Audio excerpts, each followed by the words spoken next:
Bersuara terang dahulu, bersusah kemudian. Ini adalah gambaran bagian road trip kita kali ini. Gimana tidak?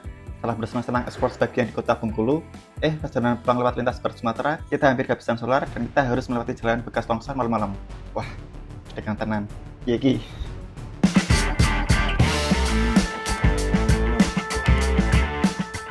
Selamat pagi.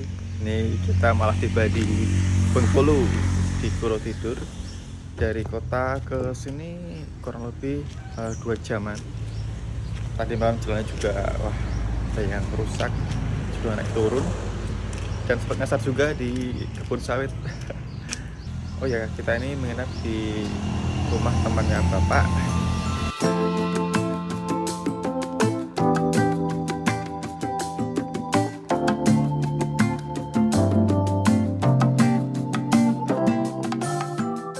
Jadi ini kita jalan ke Sumatera tuh malah nggak ke tempat-tempat wisatanya. Kita emang niatnya mau ke Napaktilas. Setelah pamitan, ternyata kita mau diantar jalan-jalan ke kota Bengkulunya dulu. Tujuan pertama kita adalah Cagar Budaya Nasional Benteng Marlborough. Gimana bacanya ya? Jadi singkat cerita, Benteng Marlborough ini adalah benteng peninggalan kolonial Inggris. Dibangun antara tahun 1713 dan 1719 oleh East India Company. Benteng ini menjadi salah satu simbol kekuatan Inggris di wilayah barat Pulau Sumatera sebelum akhirnya diserahkan kepada Belanda pada tahun 1824 berdasarkan Traktat London, hingga akhirnya menjadi milik Indonesia setelah kemerdekaan. Jadi ini tuh ceritanya ini nggak disengaja sih, tapi karena ada teman bapak yang mengabarkan, jadi kita ikut. Ini tujuan pertama kita ada di benteng ini. Ini siang hari panas, sepi. Oke, ini kita langsung menuju ke dalam. Kalau dulu fungsinya sebagai pusat pertahanan militer, sekarang sudah menjadi wisata sejarah dan edukasi. Bangunan ini dibangun dengan gaya arsitektur khas Eropa abad ke-18 dengan dinding tebal dari batu bata dan batu. Bangunannya berbentuk seperti kura-kura jika dilihat dari atas. Di dalam benteng ini kita juga bisa menjumpai museum yang berisi artefak sejarah kolonial seperti meriam kuno Inggris dan Belanda. Kemudian ada dokumen dan arsip lama, terus ada foto-foto dan diorama, kemudian ada juga sel dan penjara lama, serta area rooftop atau bastion benteng yang jadi spot favorit wisatawan karena menghadap langsung ke Samudra Hindia. Untuk teman-teman yang suka sejarah, jika lagi di Bengkulu, mungkin bisa mampir ke sini.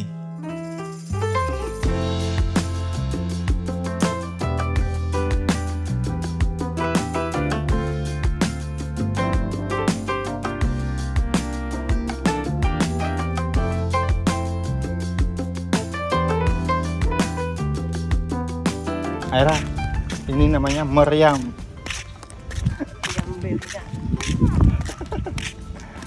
Waduh, panas sekali nih. Bapak meriam. Oke. Bapak meriam. Setelah dari benteng, kita langsung menuju ke tempat selanjutnya, yaitu rumah pengasingan Bung Karno. Cerita singkatnya, pada tahun 1938, Bung Karno diasingkan ke Bengkulu oleh pemerintah kolonial Belanda. Di sana ia tinggal di sebuah rumah sederhana yang kini dikenal sebagai Rumah Pengasingan Bung Karno. Rumah ini terletak di Jalan Soekarno-Hatta, tidak jauh dari pusat kota Bengkulu. Selama tinggal di Bengkulu, Bung Karno tetap aktif dan terus menjalin komunikasi dengan tokoh-tokoh pergerakan nasional. Meskipun sedang dalam masa pengasingan, semangat perjuangannya tidak padam. Mantap. Di Bengkulu pula, Bung Karno bertemu Fatmawati, gadis muda yang kemudian menjadi istrinya dan dikenal sebagai penjahit bendera merah putih yang dikibarkan saat proklamasi kemerdekaan. Rumah pengasingan ini masih berdiri hingga sekarang dan dijadikan museum sejarah. Di dalamnya terdapat koleksi barang-barang pribadi Bung Karno, seperti meja tulis, sepeda tua, dan buku-buku bacaannya.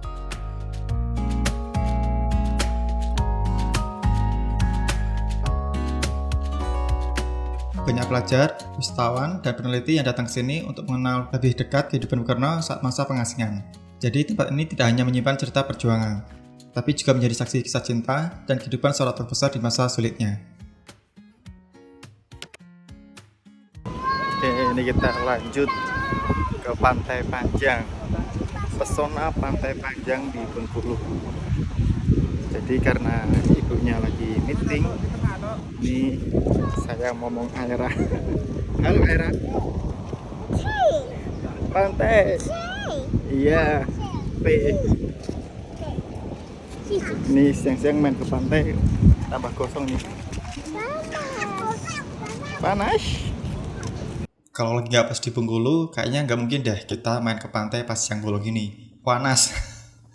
Jadi Pantai Panjang ini pasirnya putih, cocok sekali buat bocil main. Tapi sayang pas kita ke situ banyak WC yang dikunci dan keran air yang nggak mengalir. Jadi kita mau bilas susah.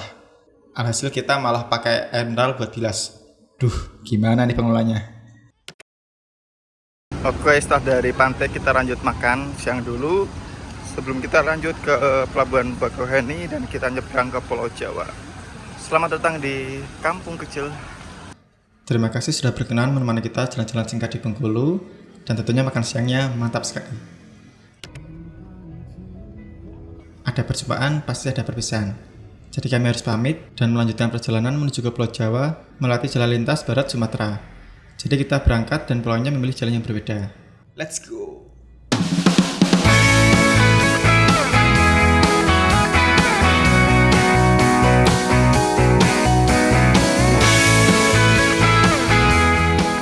Sejauh ini jalannya masih enak, apalagi di taman senja. Wah, syahdu tenan. Tapi karena lintas barat ini jarang sekali menjumpai pom bensin, dan sekali menjumpai pun belum tentu ada solarnya. Akhirnya yang ditakutkan terjadi juga. Kita hampir kehabisan solar. Wah, gawat nih. Apalagi hari dah malam, untung ada orang baik yang membantu kita sehingga kita bisa meneruskan perjalanan. Wah, terima kasih orang baik, mantap. Terima kasih bang. Yap. Akhirnya tak lama kemudian kita mencoba pom bensin dan langsung full tank. Baru aja senang bentar. Lawan jalan bekas longsor. Wah, jadi deg-degan lagi nih. Duh.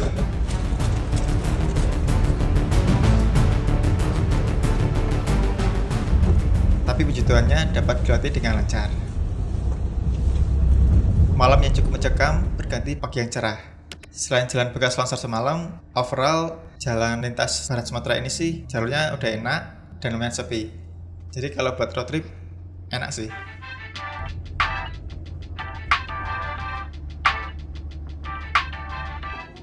Akhirnya setelah menempuh perjalanan berjam-jam, kita sampai juga di pelabuhan. Oke, ini kita sudah sampai di Pelabuhan Bakauheni.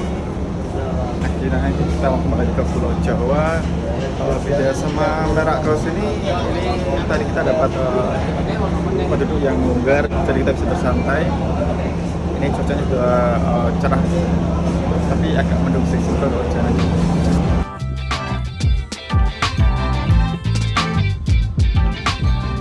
Selamat tinggal Sumatera.